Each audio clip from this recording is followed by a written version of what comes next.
কার ঘরে জানি আব্বা নাই, কার ঘরে জানি সাদের মা নাই রে আল্লাহ। কত রজনী মার ঘরে প্রস্রাব করেছি, মার কোলে প্রস্রাব করেছি, মা লাথি মারে আল্লাহ।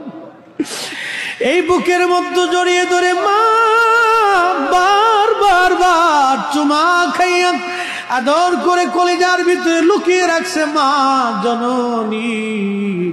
আজকে কবর দেশে চলে গেছে আল্লাহ। তুমি যদি ক্ষমা না করো আমরা কার কাছে যাব? তুমি যদি দয়া না করো আমরা কার কাছে যাব? এলাহি মাহফিলের খাতিরে আমাদের বাবা মার কবরগুলি জান্নাতের বাগান বানায় দাও। রব্বি রহমহুমা কামা রব্বায়ানি সগীরা। বলছো তুমি কুরআনে